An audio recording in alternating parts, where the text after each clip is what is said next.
Hello प्यारे बच्चों आज हम relations and functions class 12th NCERT book का पार्ट 2 करेंगे। आप देखेंगे कितने अच्छे तरीके से हमने सेट्स ऑफ क्लास 11th और relation and function of class 11th दोनों बहुत ही अच्छे तरीके से अभी फिनिश किया है। आप देखेंगे अगर कि मैक्सिमम नंबर ऑफ क्वेश्चंस हमने लिए हैं प्लस डोमेन एंड रेंज में, तो मुझे लगता है कि अब आप एक एक्सपर्टीज की तरह काम कर रहे होंगे। उसका रीज़न है कि इतना ज़्यादा वर्क उस पर ऑलरेडी हो चुका है कि आपको उससे रिलेटेड प्रॉब्लम अब नहीं होगी, स्पेशली अलजेब्राइक और मॉडुलस फंक्शन से रिलेटेड और एब्सोल्यूट वैल्यू फंक्शन। आप जानते हैं कि अगर हम सिस्टमेटिक वे में सारी चीज़ें कवर करते चलेंगे तो आपको कोई प्रॉब्लम नहीं होने वाली है। बच्चों, आप सिर्फ ये लेक्चर अगर फॉलो करते चलते हैं तो आप देखेंगे कि आपकी कंप्लीट एनसीईआरटी बुक तो कवर हो ही रही है, प्लस आपका सिलेबस भी कहीं ना कहीं कवर हो रहा है। तो आप देखते रहिए इसी तरह और लेक्चर को लाइक शेयर सब्सक्राइब जरूर करिए, क्योंकि ये एक इनिशिएटिव है उन बच्चों के लिए जो बच्चे महंगी पढ़ाई नहीं अफोर्ड कर सकते, प्लस एक अच्छी अपॉर्चुनिटी उन बच्चों के लिए जो बच्चे कॉम्पिटिटिव एग्जाम्स की भी प्रिपरेशन कर रहे हैं अपने बोर्ड एग्जाम्स के साथ साथ। प्यारे बच्चों, आपने देखा कि रिलेशन एंड फंक्शन के इंट्रोडक्शन में हमने सबसे पहले रिलेशन की डेफिनेशन सीखी, फिर टाइप्स ऑफ रिलेशंस देखे। आज हम एक एक करके सारे टाइप्स डिस्कस करेंगे, प्लस आप जानते हैं कि इसमें थ्योरी ज़्यादा होती है तो मैं थ्योरेटिकल पोर्शन लिख दूंगा। जो चीज़ समझाने वाली होगी एग्जाम्पल्स प्लस क्वेश्चंस, वो मैं आपको क्रिस्टल क्लियर तरीके से समझाता चलूँगा। तो प्यारे बच्चों स्टार्ट करते हैं। सबसे पहले मैं थ्योरी नोट कर देता हूँ, उसके बाद आपको समझाता हूँ। देखिए प्यारे बच्चों, मैंने आपको जो लास्ट क्लास में रिलेशंस की डेफिनेशन बताई प्लस टाइप्स ऑफ रिलेशंस बताए, उसमें अगर आपने रिलेशंस की डेफिनेशन बहुत अच्छे से पढ़ी है तो आपको कोई प्रॉब्लम नहीं होने वाली है, ठीक है। उसमें मैंने आपको कहा क्या था, देखिए a relation R on a set A is a subset of Cartesian product of A cross A, ये मैंने आपको बताया था, ठीक है। एक बार फिर से अच्छे से समझिए। A relation R in a set A is a subset of Cartesian product of A cross A। इसका मतलब क्या है? इसका मतलब ये है, देखिए कि मान लीजिए रिलेशन A to A हो रहा है हमारा, ठीक है।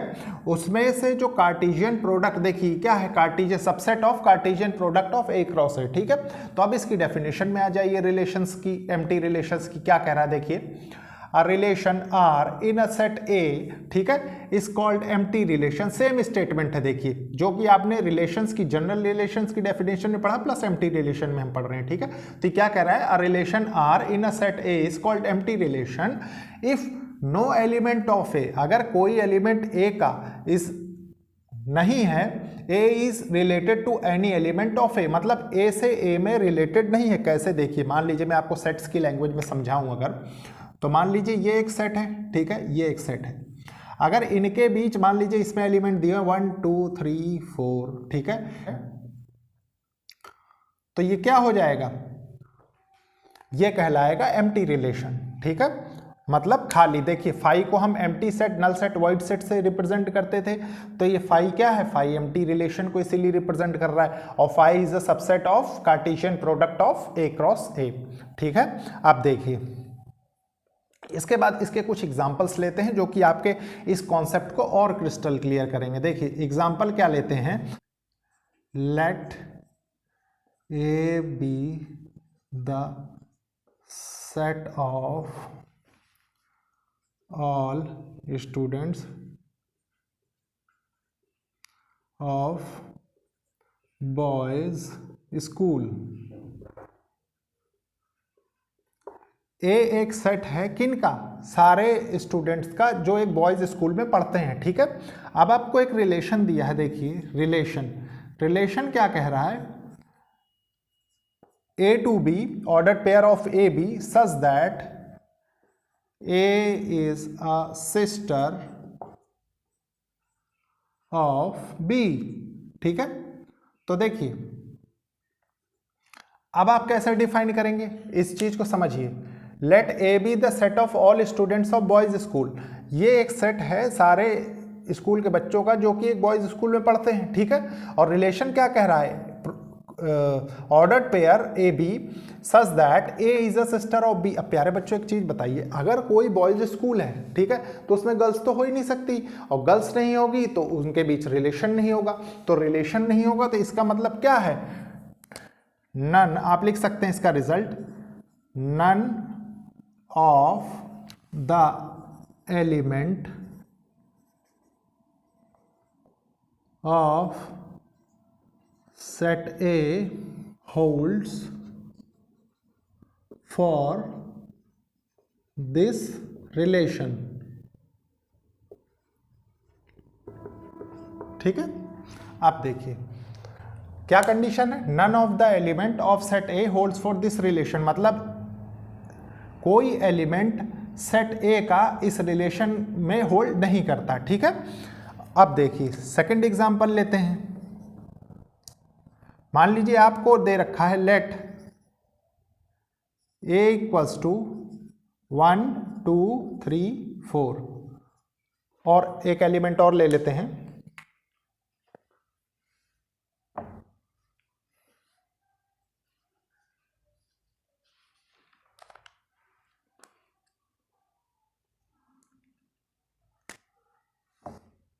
Five and let R be the relation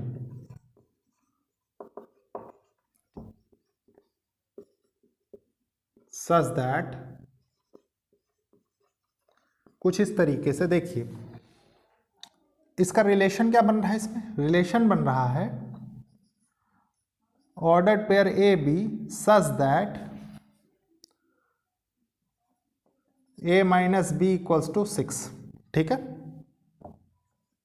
इसके लिए आप देखिए क्या कह रहा है, लेट A इक्वल्स टू 1 2 3 4 5 6, एक सेट है जिसमें 5 एलिमेंट दिए हुए हैं नेचुरल नंबर्स के, मान लीजिए 1 2 3 4 5 6 5 एलिमेंट्स हैं। ठीक है, and let R be the relation in A, और R एक रिलेशन है जो कि A में फॉर्म हो रहा है इसमें।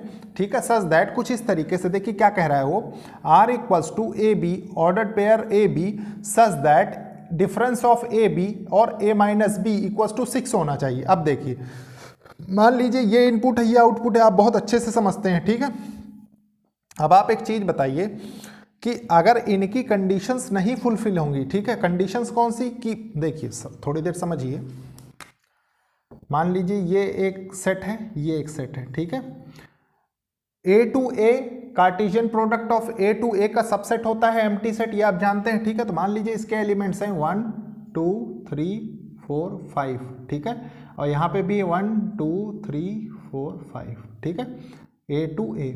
अब एक चीज बताइए, इनमें से कोई भी दो एलिमेंट्स लीजिए, रैंडमली ले लीजिए। ठीक है, मान लीजिए मैक्सिमम और मिनिमम का लेते हैं, वहीं से डिफरेंस हमको क्लियर हो जाएगा। तो अगर 1 और 5 का हम लें तो देखिए इनके बीच भी डिफरेंस 6 नहीं हो रहा है। कहाँ हो रहा है, नहीं हो रहा है। उसके बाद देखिए मान लीजिए 2 और 5 ले लीजिए, इनके बीच भी नहीं हो रहा है। तो माने मैपिंग आप चाहे जितनी कर लीजिए, इनके बीच का डिफरेंस 6 नहीं हो रहा है। ठीक है, तो इससे आप क्या बता सकते हैं, इससे आप बहुत ईजिली ये चीज बता सकते हैं कि none of the element of set A holds for this relation। ठीक है, तो प्यारे बच्चों आपने देखा कि सबसे पहले हमने एम्प्टी रिलेशन की डेफिनेशन पढ़ी, उसके बाद हमने इस पे बेस्ड 2 एग्जांपल्स देखे। अब हम पढ़ेंगे यूनिवर्सल रिलेशन, लेकिन उसके पहले मैं इसको रब कर देता हूं। ठीक है, देखिए प्यारे बच्चों अब हम देखेंगे यूनिवर्सल रिलेशन। देखिए यूनिवर्सल रिलेशन में क्या लिखा है, सबसे पहले डेफिनेशन समझेंगे, उसके बाद हम इसका जनरल कॉन्सेप्ट समझेंगे और उसके बाद हम इस पे बेस्ड एग्जांपल्स देखेंगे। देखिए क्या है, रिलेशन R, एक रिलेशन है R in a set A, set A में इज कॉल्ड यूनिवर्सल रिलेशन। मतलब उसको हम यूनिवर्सल रिलेशन तभी कह सकते हैं if each element of A, सारे एलिमेंट A के is related to every element of B। मतलब ऐसे समझिए इसको थोड़ी देर कि मान लीजिए ये सेट है एक A, ठीक है, ये सेट है आपका A, ठीक है, जिसमें एलिमेंट्स है 1 2 3 4, मान लीजिए 1 2 3 4। ठीक है, तो इसमें कंडीशन क्या बन रही है, देखिए कंडीशन बन रही है कि each element of A is related to every element of B, मतलब इसका हर एक एलिमेंट इससे रिलेट होना चाहिए, ठीक है। इसीलिए इसको कहते हैं relation cartesian product of A B is a subset of Cartesian product of A B, ठीक है, अरे sorry a relation equals to cartesian product of A cross A is a subset of Cartesian product of A cross A, ठीक है। ये आपको समझना है बहुत अच्छे से। अब देखिए इसमें एग्जांपल क्या हो सकता है, आप लिखिए let A B the set of all the students of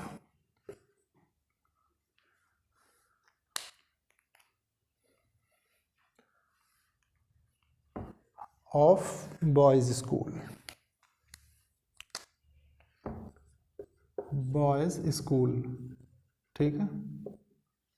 और रिलेशन आपको क्या डिफाइन कर रहा है, रिलेशन ये डिफाइन कर रहा है आपको order pair A B such that difference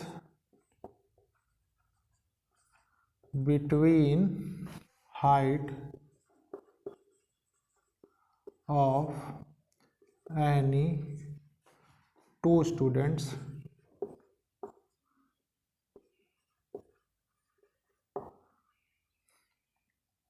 difference between height of any two students is less than 5 metre, ठीक है। अब देखिए इसमें क्या कंडीशन बन रही, देखिए let A B the set of all students of boys school, same question है, देखिए बॉयज स्कूल इसमें भी ले रहे हैं, बॉयज स्कूल हमने एम्प्टी रिलेशन में भी देखा, ठीक है। तो कंडीशन क्या निकल के आ रही, देखिए relation equals to order pair A B such that difference between height of any two students, किन्हीं भी दो स्टूडेंट्स की हाइट ले लीजिए स्कूल में, इज लेस देन 5 मीटर। अब एक चीज बताइए बच्चों, थोड़ी देर, एग्जैक्टली 5 मीटर नहीं लिखा हुआ है कि दो बच्चों के बीच में कंपेयर करके, ठीक है। इसमें क्या लिखा है, difference between height of any two students, किसी भी दो स्टूडेंट्स की हाइट 5 मीटर से कम होनी चाहिए।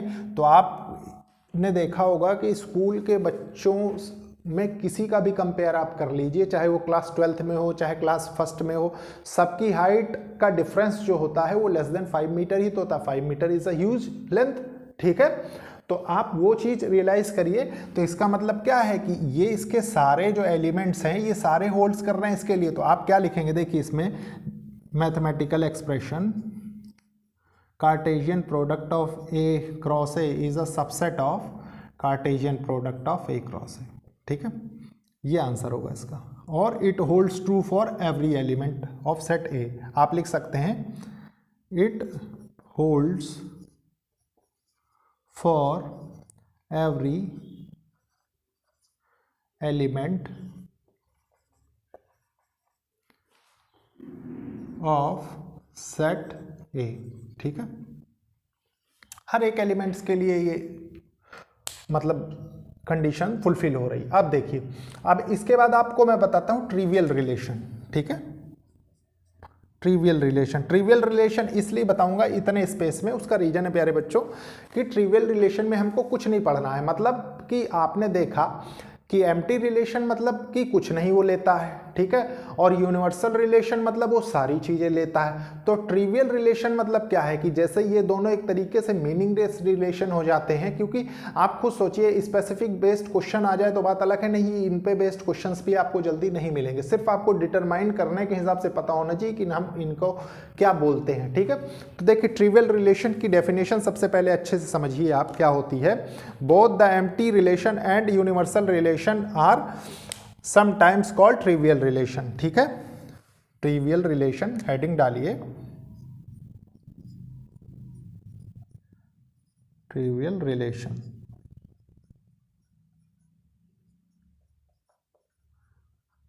क्या लिखेंगे, both empty relation and universal relation are both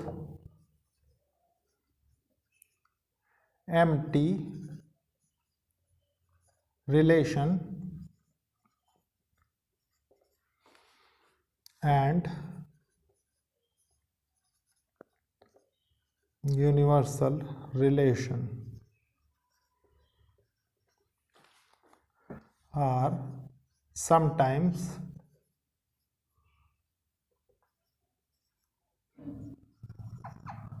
trivial relation। देखिए यूनिवर्सल रिलेशन में एक और कंडीशन बनती है आइडेंटिटी रिलेशन की। आइडेंटिटी रिलेशंस की क्या कंडीशन बनती है मैं बताता हूं। जैसे मान लीजिए आपको एक सेट दिया है, थोड़ी देर समझिए, थोड़ा सा साइड में इधर समझ लीजिए।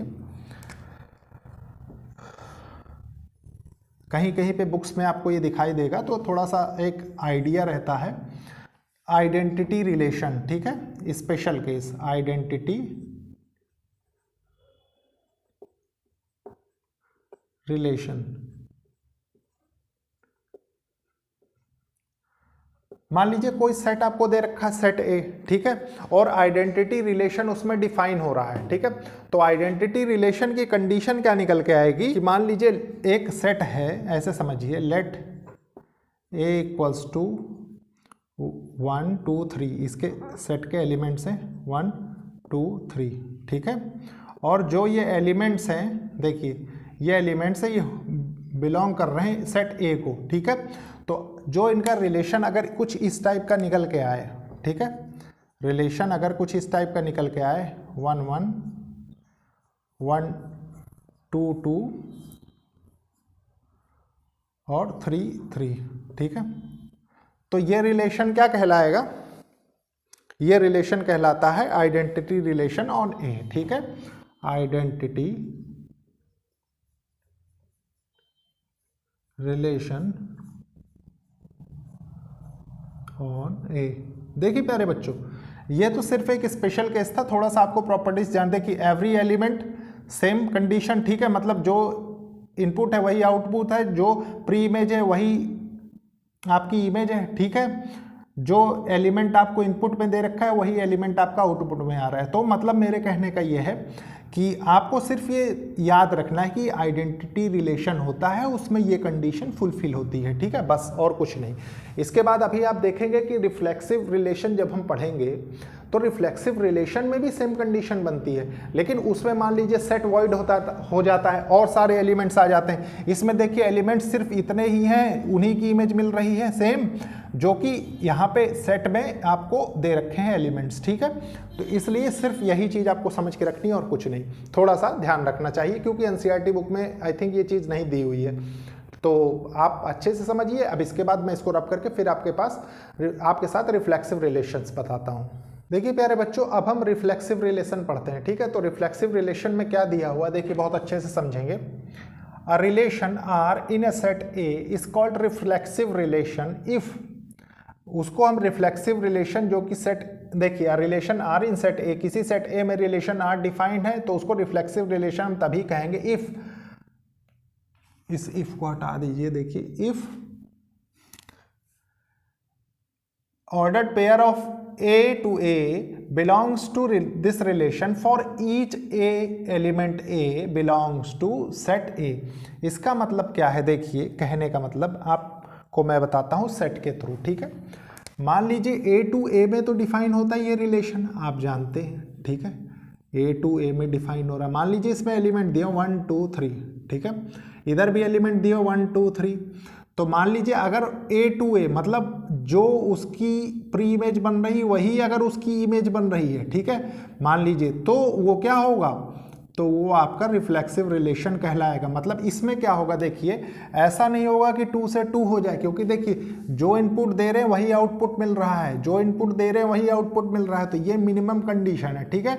जो इनपुट दे रहे हैं वही आउटपुट मिल रहा है, जो इनपुट दे रहे हैं वही आउटपुट मिल रहा है, जो इनपुट दे रहे हैं वही आउटपुट मिल रहा है। मतलब आप इसको ऐसे समझिए, मान लीजिए हम मिरर देख रहे हैं, ठीक है, तो जो इनपुट हमारा जा रहा है वही तो हमको आउटपुट निकल के आ रहा है, तो इसीलिए इसको रिफ्लेक्सिव कहते हैं, क्योंकि हमारा रिफ्लेक्शन उसमें दिख रहा है, ठीक है। तो ये चीज़ समझने की चीज़। अब देखिए इसके बाद क्या है, इसको ऐसे भी डिफाइन कर सकते हैं, if A to A, A is related to A for each element A belongs to set A। अब देखिए इस पे बेस्ड एग्जांपल देखते हैं हम एक। मान लीजिए एक हमारे पास सेट दिया हुआ है, लेट ए एक सेट है जिसमें एलिमेंट्स दिए हुए हैं 1 2 3, ठीक है। अब इसका एक रिलेशन हमने डिफाइन किया, मान लीजिए, जिसमें ये ऑर्डर्ड पेयर बना रहा है, देखिए 1 1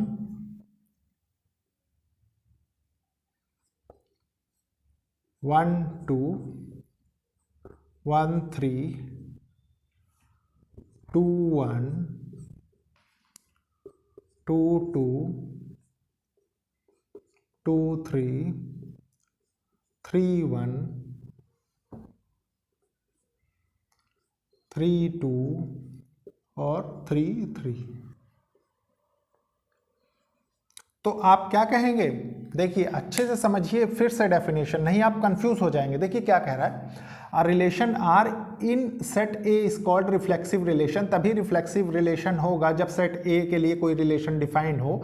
if A to A belongs to relation, मतलब इनपुट से आउटपुट और प्री इमेज से इमेज, ठीक है, आप कह सकते हैं। फॉर ईच, याद करिए क्या लिखा है, for each element of A belongs to set A, मतलब हर एक एलिमेंट के लिए ये चीज डिफाइन होनी चाहिए। तो देखिए आपने इसके हर एक एलिमेंट के लिए डिफाइन करना है ये कंडीशन, तो आप क्या करेंगे, देखिए 1 के लिए क्या है, जो प्री इमेज वही इमेज, तो 1 के लिए 1 1 होना चाहिए, तो देखिए 1 1 है ना ये कंडीशन।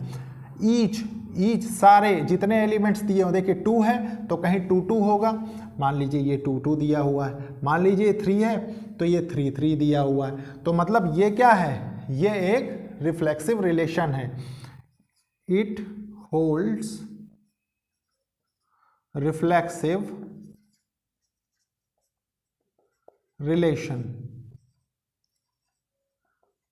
देखिए इसी में मान लीजिए एक दूसरा एग्जांपल ले लीजिए, थोड़ी देर एग्जाम्पल, सेम कंडीशन, ठीक है, लेकिन इसके लिए हम रिलेशनशिप चेंज कर देते हैं, ठीक है। मान लीजिए मैंने इसके लिए जो रिलेशन रखा है सेकंड के लिए, सेम क्वेश्चन, ठीक है, सेट ए के लिए, इसमें मैंने क्या लिख दिया कि 1 1 1 2 1 3 2 1 2 3 3 1 3 2 और 3 3 है, ठीक है। देखिए देखने में तो सेम ही लग रहा है, लेकिन इसमें क्या होगा, इसमें रिफ्लेक्सिव होल्ड नहीं करेगा। क्यों नहीं करेगा, आप गौर से करिए, फिर से स्टेटमेंट समझिए, देखिए क्या कह रहा है। If pre image to image A to A होनी चाहिए, belongs to relation for each, मैंने कहा ना ईच पे जोड़ दीजिए, for each element of A belongs to set A. तो देखिए ईच के लिए 1 का आपने देखा ये कंडीशन, 2 का आपने देखा ये कंडीशन, 3 का आपने देखा ये कंडीशन, मतलब ए ये कंडीशन बना रहा है। लेकिन इसमें क्या हो रहा है, इसमें भी सबसे पहले हम ढूंढेंगे, देखिए कैसे, देखिए एक तो ये बन रहा है, ठीक है, ईच एलिमेंट, देखिए इसमें देखिए 2 2 कहीं नहीं मिल रहा है हमको, ठीक है, 3 3 मिल रहा है, लेकिन कंडीशन क्या है, कंडीशन आपको दे रखा है ना कि ईच के लिए मैच होना चाहिए, तो ईच तो मिल ही नहीं रहा, 2 2 के लिए आप पा ही नहीं रहे, तो ये क्या होगा, नन ऑफ, या नॉट रिफ्लेक्सिव आप डायरेक्टली लिखिए, पूरी स्टेटमेंट लिखने का कोई मतलब नहीं, बार बार टाइम वेस्ट, ठीक है। इसको आप लिख सकते हैं, देखिए ए से ए नॉट बिलोंग्स टू रिलेशन, ठीक है, और कह सकते हैं नॉट रिफ्लेक्सिव, ठीक है, ये हो गया, ये रिफ्लेक्सिव है फर्स्ट कंडीशन।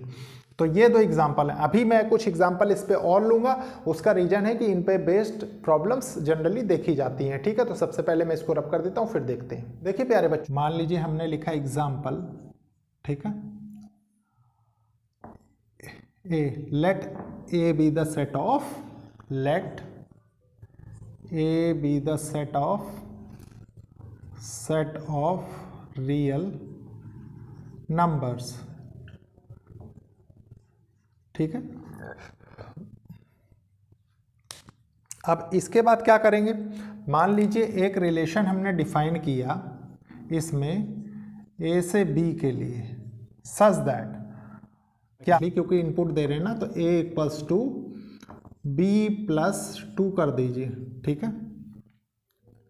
तो ये क्या होगा, मतलब a इक्वल्स टू तो आप रख ही रहे हैं, है कि नहीं। तो ये क्या होगा, आप गौर करिए कि आपकी मिनिमम जो कंडीशन, बेसिक कंडीशन आपको चाहिए वो क्या चाहिए, a टू a। अब ये तो डायरेक्टली डिफाइन हो रहा है। डायरेक्टली डिफाइन होने का मतलब क्या है, आप गौर करिए कि a इक्वल्स टू अगर b प्लस 2 आप यहाँ रख दें और b कर दें, तो ये देखिए कंडीशन तो नहीं मैच हो रही ना ये वाली, मतलब जो प्री इमेज वही इमेज, जो इनपुट वही आउटपुट, तो कहाँ मैच हो रहा है। तो ये कंडीशन क्या है, ये कंडीशन नॉट रिफ्लेक्सिव की हो जाती है, ठीक है, नॉट रिफ्लेक्सिव। अब देखिए एक और एग्जांपल देखते हैं हम, ठीक है, सेम कंडीशन के लिए। Let a equals to set of real numbers, ठीक है। तो देखिए क्या होगा इसके बाद, मान लीजिए इसमें हम एक कंडीशन ढूंढें, एक रिलेशन डिफाइन करें a से b such that a is less than equals to b, ठीक है। आप देखिए क्या इसके लिए ये होल्ड करेगी कंडीशन, आप सोच के देखिए। आप देखिए प्यारे बच्चों, अगर आप a को छोटा रखें b को बड़ा रखें, ठीक है, तो क्या होगा, तो आपकी कंडीशन होल्ड नहीं करेगी। लेकिन यहाँ पे a is less than equals to b दे रखा, लेकिन अगर इक्वल टू की कंडीशन आ गई तो होल्ड करेगा। तो इसके लिए ये क्वेश्चन क्या होगा, ये रिफ्लेक्सिव हो जाएगा, ठीक है, रिफ्लेक्सिव। तो प्यारे बच्चों ये चीज आपको बहुत अच्छे से समझनी थी रिफ्लेक्सिव रिलेशंस के लिए, ठीक है। अब इसके बाद मैं आपको समझाता हूं सिमेट्रिक रिलेशन, लेकिन उसके पहले मैं इसको रब कर देता हूं। देखिए प्यारे बच्चों ये है सिमेट्रिक रिलेशन। तो सिमेट्रिक रिलेशन को अच्छे से रीड करेंगे डेफिनेशन, फिर इस पे बेस्ड एग्जांपल्स करेंगे। देखिए एग्जांपल्स भी ऑलरेडी नोट कर रखे हैं, बस आपको इसको समझना है, ठीक है।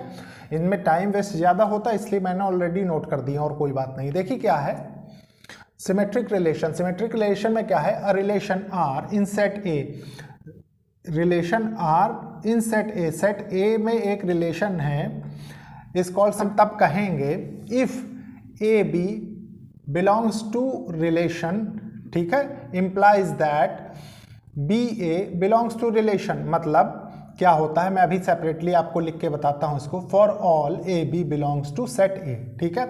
इसको लिखने का तरीका और क्या हो सकता है, that is if A related to B implies B related to A for all A B belongs to A. देखिए ये क्या कह रहा है कि अगर थोड़ा साइड पे समझेंगे, अगर ए बी है ऑर्डर्ड पेयर, ये बिलोंग कर रहा है एक रिलेशन को, तो अगर मैं इसको ऐसे लिख दूं बी ए, मतलब इसका रिवर्स कर दूं, मतलब इनपुट जो हम दे रहे थे उसको आउटपुट कर दूं और आउटपुट को इनपुट कर दूं, तो ये भी रिलेशन को बिलोंग करना चाहिए, तभी हम क्या कहेंगे, सिमेट्रिक रिलेशन, ठीक है। ये चीज समझना था बस, और कुछ नहीं इसमें। देखिए इसका एग्जांपल देखिए, सबसे पहले क्या कह रहा है ये, स्टेटमेंट्स आपने दोनों नोट कर ही ली होंगी, दोनों का स्टेटमेंट एक ही है, बस इसको लिखने के तरीके दो, ठीक है। देखिए क्या है, लेट ए इक्वल्स टू, एक सेट है जिसमें 1 2 3 एलिमेंट्स दिए हुए हैं, ठीक है। तो देखिए रिलेशन क्या बन रहा है इसमें, रिलेशन बन रहा है 1 2 2 3, ऑर्डर्ड पेयर आपको गिवन है इस रिलेशन में। देखिए 1 2 2 3 1 3 2 1 3 1 3 2 3 3, ठीक है। तो आपको अगर देखिए फॉर ऑल एलिमेंट्स लिखा है, मतलब कि जैसे 1 2 दिया हुआ है तो इसका आपको गिवन होना चाहिए 2 1, ठीक है। मान लीजिए 2 3 दिया हुआ है तो 3 2 गिवन होना चाहिए, 1 3 गिवन है तो इसको 3 1 होना चाहिए, है कि नहीं। और देखिए 2 1 है तो इसको 1 2 होना चाहिए, मतलब सारी कंडीशंस फुलफिल होनी चाहिए। तो देखिए क्या करेंगे, हम देखेंगे सबसे पहले, देखिए 1 2 दिया हुआ है आपके पास तो 2 1 भी है, ठीक है। ए बी है तो बी ए भी है, ठीक है। फिर देखिए 2 3 है तो 3 2 भी है, देखिए ए बी है तो बी ए है, ठीक है। उसके बाद देखिए 1 3 है तो 3 1 भी है, तो सारे कवर हो रहे हैं इसमें। इसका मतलब क्या है कि ये एक सिमेट्रिक रिलेशन है, सिमेट्रिक रिलेशन, ठीक है। अब देखिए नेक्स्ट कंडीशन क्या है, लेट A इक्वल्स टू 1 2 3, ये भी एक सेट है जिसमें 3 एलिमेंट्स दिए हुए हैं। इसका रिलेशन क्या है, देखिए 1 2 2 3 1 3, अगेन 1 2 2 3 1 3, सेम कंडीशन है। लेकिन आप एक चीज़ गौर करिए, मैंने आपको लास्ट में भी बताया था, लास्ट जो रिफ्लेक्सिव हमने पढ़ा था, यहाँ पे ऑल लिखा हुआ है, वहाँ ईच लिखा हुआ था, ठीक है। तो सेम देखिए सबके लिए होना चाहिए, मतलब 1 2 2 1 है, ये कंडीशन देखिए फुलफिल हो रही है। लेकिन 2 3 नहीं दिया हुआ है, 1 3 भी नहीं दिया हुआ, इसका मतलब ये क्या है, ये नॉट सिमेट्रिक है, not symmetric, not symmetric relation. अब देखिए थर्ड कंडीशन क्या है, थर्ड एग्जांपल क्या कह रहा है, लेट A इक्वल्स टू 1 2 3 4 5 6, ठीक है। ये क्या है, 6 एलिमेंट्स है सेट A के। अब रिलेशन क्या डिफाइन है, रिलेशन है आपके पास ordered pair X Y such that Y is divisible by X, मतलब इसको ऐसे समझिए कि मान लीजिए इसमें से Cartesian product of A cross A होता है, ये आप जानते हैं। तो मतलब देखिए मान लीजिए मैंने यहाँ पे लिया, मान लीजिए हम रेंडमली ले लें 2 और 4, ठीक है, मतलब x को 2 ले लें और y को 4 ले लें, ठीक है। देखिए मान लीजिए हमने ले लिया 2 और 4, तो ये क्या है, y is divisible bye x, y जो है वो x से डिविजिबल हो रहा है, ठीक है। तो ये क्या है, ये रिलेशन को होल्ड कर रहा है, ठीक है। लेकिन अगर इसका उल्टा लिखें क्या, 4 2, तो आप देखेंगे क्या कि ये इस रिलेशन को होल्ड नहीं कर रहा है। आप एक चीज गौर करिए, 4 2 होल्ड नहीं कर रहा है, इसका मतलब क्या है, देखिए इसका मतलब यह है कि देखिए आपने ए बी रखा, ठीक है, A B belongs to relation, तो A B belongs to relation हो रहा है क्योंकि ये x है और ये y है, तो y डिवाइड हो रहा है ना 2 से कंप्लीटली 2 टाइम्स। लेकिन इस कंडीशन में देखिए 2 क्या है, 2 4 से नहीं डिवाइड हो रहा है, ठीक है, ये फ्रैक्शन बना देगा। तो एक कंडीशन मान लीजिए आपने चेक कर ली, रेंडमली कुछ भी ले सकते हैं, मान लीजिए आपने ले लिया 3 और 6, ठीक है। देखिए आपने लिखा 3 और 6, तो ये क्या है, ये रिलेशन को बिलोंग करेगा क्योंकि देखिए 6 इज कंप्लीटली डिविजिबल बाय 2, अरे सॉरी 3। और देखिए क्या है, मान लीजिए इसको आप ऐसे लिख दें 6 3 ए बी और बी ए, ये वाई एक्स है ना ये, और ये क्या है, ये ए बी है, तो ये बी ए है, ये भी होल्ड करना चाहिए सिमेट्रिक के लिए, लेकिन ये क्या है, ये होल्ड नहीं होगा, ठीक है। तो ये क्या है, ये नॉट सिमेट्रिक है, ठीक है, ध्यान रखिए, not symmetric, not symmetric, not symmetric relation. तो आपने 3 एग्जाम्पल देखे, अभी इस पे बेस्ड एक और एग्जाम्पल मैं आपको करवाता हूं, उसके बाद फिर हम देखेंगे, क्या देखेंगे, उसके बाद हम देखेंगे इसमें ट्रांजिटिव रिलेशन, ठीक है। देखिए प्यारे बच्चों, ये क्वेश्चन है, क्वेश्चन बहुत ही अच्छा है। क्वेश्चन सबसे पहले हम रीड करेंगे, देखिए क्या लिखा हुआ, let a equals to z such that, z क्या है, set of all integers, integer क्या होते हैं अब आपको ये समझना है, ठीक है। अब पता लगे आपके कॉन्सेप्ट्स गोल हैं तो आप नहीं समझ सकते इसको, तो आप क्या करेंगे, सेट ऑफ ऑल इंटीजर्स मतलब होता है ऑल काउंटिंग नंबर्स जो होते हैं वो क्या होते हैं, इंटीजर्स कहलाते हैं, फिर उसमें पॉजिटिव नेगेटिव जीरो सब होते हैं, ठीक है। तो देखिए इसके लिए रिलेशन डिफाइंड है, relation such that X Y ordered pair X Y such that X minus Y is an integer, ठीक है। तो देखिए x minus Y is an integer मतलब ऑल काउंटिंग नंबर्स मतलब क्या है, पॉजिटिव इंटीजर नेगेटिव इंटीजर आप जानते हैं, ठीक है। तो आप कोई भी 2 नंबर लेके चेक करिए तो उनका डिफरेंस क्या होगा, इंटीजर ही होगा, ठीक है। तो आप इसको बहुत इजीली डिफाइन कर सकते हैं कि X Y belongs to relation, मतलब इसको कैसे समझ सकते हैं, मान लीजिए 1 2 है, ठीक है, बिलोंग्स टू रिलेशन है, क्यों, क्योंकि मान लीजिए एक्स वाई माइनस किया आपने तो -1 आ गया, 1 माइनस 2 किया तो ये क्या हो गया, ये -1 आ गया, ठीक है। तो ये भी एक इंटीजर है, नेगेटिव इंटीजर, ठीक है। मान लीजिए इसको y माइनस एक्स कर दें, ठीक है, बिलोंग्स टू रिलेशन होना चाहिए, ये दोनों कंडीशन फुलफिल होनी चाहिए। तो ये 2 - 2 1 बिलोंग्स टू रिलेशन होना चाहिए, तो ये क्या होगा, अगर 2 - 1 कर देंगे तो ये भी क्या है, एक इंटीजर आना चाहिए, तो 1 भी तो एक इंटीजर ही है, ठीक है। तो ये नेगेटिव इंटीजर ही पॉजिटिव इंटीजर, उससे हमको कोई फर्क नहीं पड़ता क्योंकि क्वेश्चन में इतना ही दिया हुआ है, ठीक है। तो ये क्या होगा, ये रिलेशन होल्ड हो रहा होगा, तो इसको आप क्या कहेंगे, सिमेट्रिक रिलेशन, ठीक है।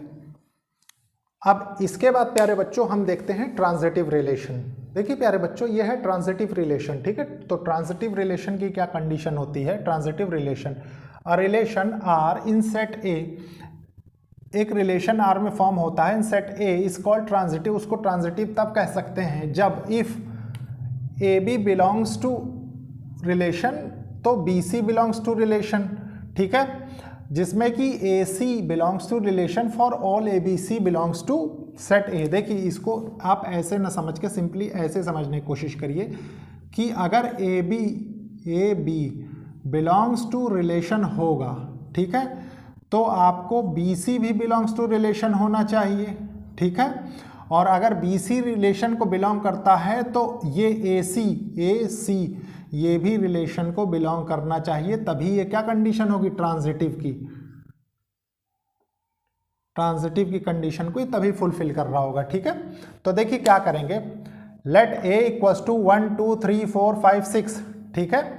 अब इस पे रिलेशन क्या डिफाइन है, relation equals to X Y such that Y is divisible by X, मतलब देखिए Y is divisible by X, मतलब इसमें से कैसे नंबर्स लेने हैं, मान लीजिए हमने लिए जो एलिमेंट्स दिए हुए हैं, x को मान लीजिए हमने 1 ले लिया, y को मान लीजिए हमने 2 ले लिया, तो ये क्या हो रहा है, ये इस रिलेशन को फॉलो कर रहा है, मतलब y is divisible bye 1। Again देखिए नेक्स्ट कंडीशन हम ले लेते हैं 2 4 की, ठीक है, मतलब अब देखिए ये क्या हो रहा है, 4 इज एग्जैक्टली डिविजिबल बाय 2, तो ये भी एक रिलेशन को होल्ड कर रहा है कि नहीं। लेकिन आपको अब क्या करना है, अब मैच करना है AC, तो AC भी मतलब क्या होना चाहिए, मैच करना चाहिए, तो AC क्या होगा, देखिए 1 और 4, मतलब ये भी बिलोंग्स टू रिलेशन हो जाएगा क्योंकि 4 इज एग्जैक्टली डिविजिबल बाय 1, ठीक है, सेम कंडीशन, तो ये क्या होगा, ये एक ट्रांजिटिव की कंडीशन हो जाएगी, ट्रांजिटिव रिलेशन, ठीक है। तो मतलब पहले वाले जो कंडीशन आपको दे रखा है ये होल्ड्स कर रहा है ट्रांजिटिव रिलेशन के लिए।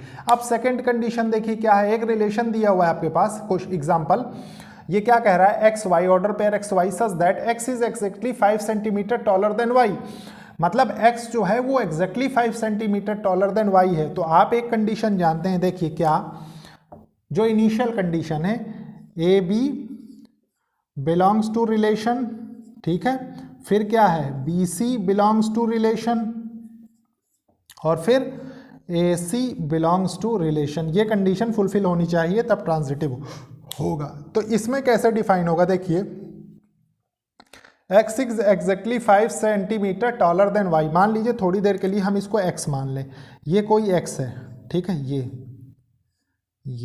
ठीक है, ये x है और ये y है, ठीक है।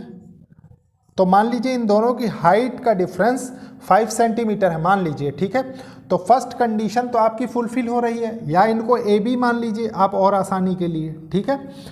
आप देखिए मान लीजिए इसके साथ भी सेम कंडीशन बने ऐसी, ये ठीक है। अब ये क्या है, ये सी है, तो ये क्या कर रहा है, ये सी भी एग्जैक्टली 5 सेंटीमीटर, सी क्या होगा 5 सेंटीमीटर एग्जैक्टली बी से छोटा होना चाहिए, है कि नहीं, B is 5 centimetre taller then C, तो आपके पास क्या कंडीशन निकल के आई, B is 5 centimetre taller then C, X is exactly 5 centimetre taller then Y लिखा हुआ है ना, तो सेम कंडीशन यहाँ भी। लेकिन आप एक चीज़ बताइए कि अब ये कंडीशन क्या होल्ड करेगी, ये दोनों तो होल्ड आपने करवा ली, A is exactly 5 centimetre taller then C, देखिए इन दोनों के बीच 5 सेंटीमीटर का गैप था, ठीक है, और इन दोनों के बीच भी एग्जैक्टली 5 सेंटीमीटर का गैप था।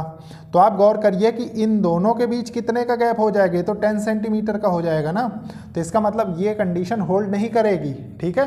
तो ये क्या होगा, ये नॉट सिमेट्रिक हो जाएगा।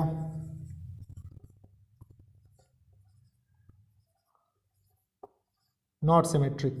अब देखिए, मान लीजिए इसी को अगर वो ऐसे ना लिख के क्या कहता, relation equals to X Y such that X is 5 centimetre taller than Y, तो आपकी तब ये कंडीशन होल्ड कर जाती, क्योंकि एग्जैक्टली वर्ड ये क्या हो रहा है, ये बाउंड कर रहा है कंडीशन को, ठीक है। लेकिन इसमें क्या है, इसमें तो 5 सेंटीमीटर टॉलर देन है ही है, तो आपकी कंडीशन फुलफिल हो जाती।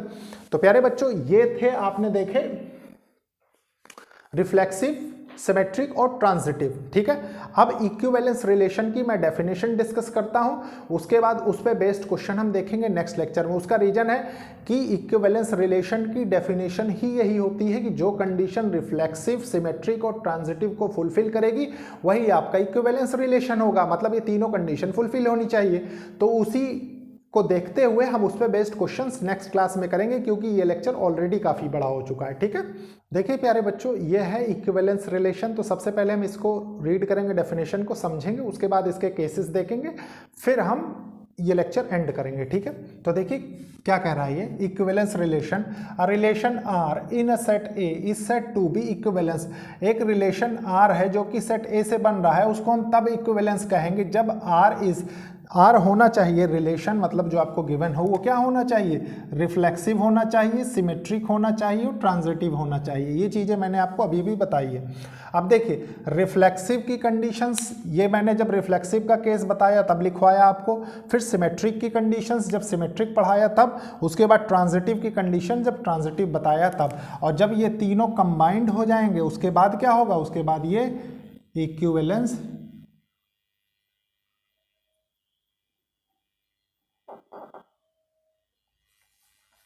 उसके बाद ये